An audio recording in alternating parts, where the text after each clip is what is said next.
I would love to share something with you that comes out of reality, something that's not from books or trainings, but from my own experience. As you know, I've been part of this healing world for many years now, not just as a therapist or a teacher, but also behind the camera. That's my old life. I filmed many retreats, tantra, breathwork, different therapy processes. And what I've seen over and over again is something that really started to feel so off for me. It was really where people being labeled, told who they are, told what they're holding. This is your wounded feminine. You're having a blockage in your heart. You're avoidant. That's your dark. That's your toxic. That's your mother wound. This is your trauma.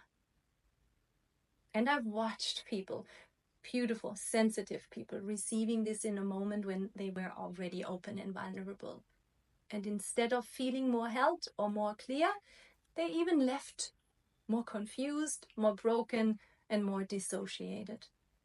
And I just want to say something that might be not popular, but I really feel it's important. Some people leave retreats more traumatized than when they walked in.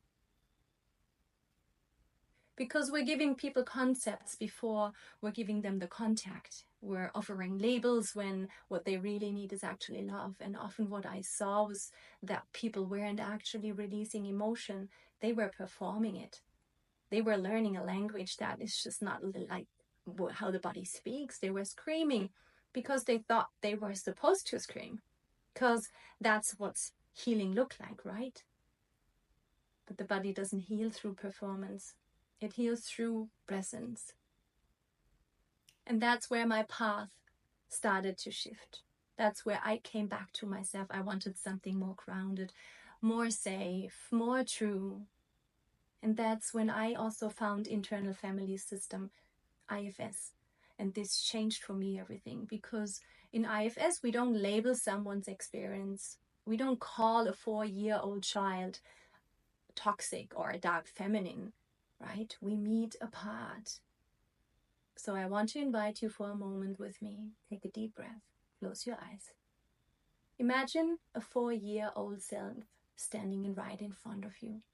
And she looks like you did back then. She's wearing your favorite little dress, or her hair is messy from playing, or his eyes are wide and confused. And this little one is scared, shut down. What would you call her? Toxic? Would you say, you're the shadow? No. This little one has no clue about all those labels. It just needs to be held. And that's what I love about IFS. Because it already starts with respect, with slowness, with deep listening. And when we bring that into the body, into the nervous system, into the breath, that's when real integration starts.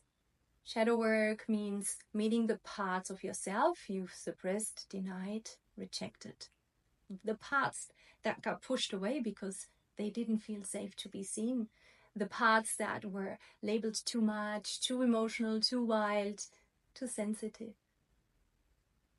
And those parts don't live out there. They live in your body. They clench in the stomach when you feel rejected, the tension in your throat when you want to speak but stay silent, the butterflies, the numbness, the collapse. All of these parts are hidden and they want to be met in the body. So when we do IFS, real shadow work, in my eyes, we're not just learning more concepts. We are going to feel what's here. And the body is the place where we start. That's why I say it's not healing, it's integration. Because we're not trying to get rid of anything. We're learning how to bring it back home. And for me, this is why the combination of IFS, breathwork, bodywork is so powerful and so necessary. When I guide clients in sessions or teach the Cocoon Method, we don't rush into the breath. We begin with the assessment. We talk, we map the parts, we see who is speaking, who is in pain, and who is protecting. And at first, the client is still in the story, still blaming, identifying with the pain. And that's totally okay. We start there.